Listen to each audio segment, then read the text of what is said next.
At some point in life, you may begin to notice something that is difficult to ignore. The world we are told to succeed in begins to feel shallow and hopeless. Everywhere you look, people are chasing something: status, money, approval. But very few people seem at peace. Conversations skim the surface. Success is measured by things that cannot satisfy the soul. And if you slow down long enough to feel it, a deeper question may begin to rise within you. What if the problem isn't that you are failing the world? What if the world is failing you? Your values, your morals.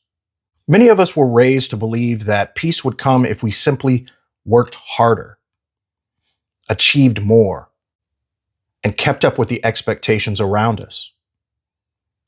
But the more you try to conform to the demands of the world, the more fragmented you feel inside. Your spirit grows quiet. Your sense of self becomes exhausted. And somewhere beneath the noise of daily life, your soul begins to ache for something real. But if your soul is feeling that ache, just know that it may be the beginning of an awakening.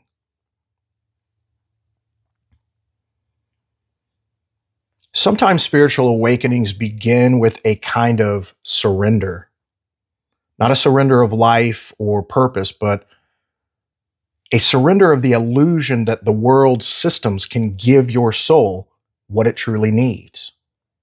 It is the moment you stop organizing your entire life around expectations, expectations that require you to betray your spirit just to belong.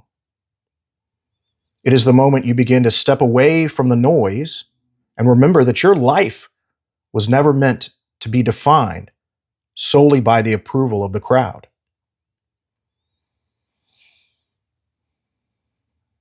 Jesus asked a question that still cuts through the centuries. What does it profit a man to gain the whole world and lose his soul?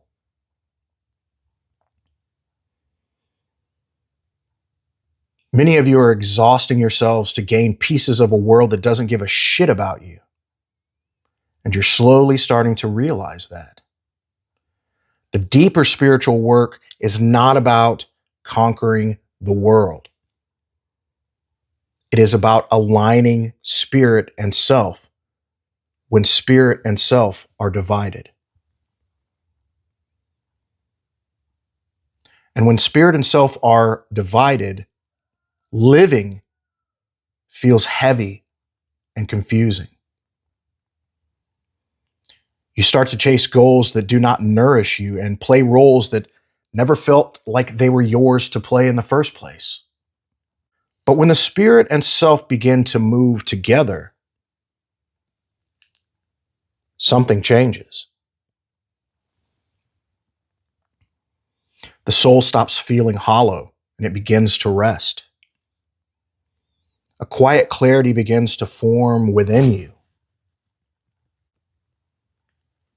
Your decisions become simpler because your life is no longer being pulled away again and again by the expectations that were never truly yours. If you feel disillusioned with the world right now, do not rush to silence that feeling. Disillusionment is often the first honest step toward truth.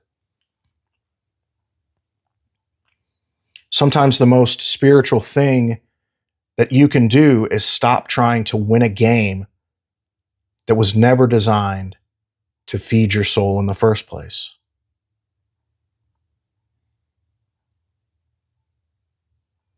Instead, turn inward. Start to listen. Start aligning your spirit and yourself. Ask yourself daily, is this the world that's in the lead, or is this my spirit that leads me? And when the alignment begins, you notice something beautiful. Something beautiful is happening. Your life stops being performative and starts becoming real. You start moving towards authenticity. This isn't something that explodes. It may not impress everyone,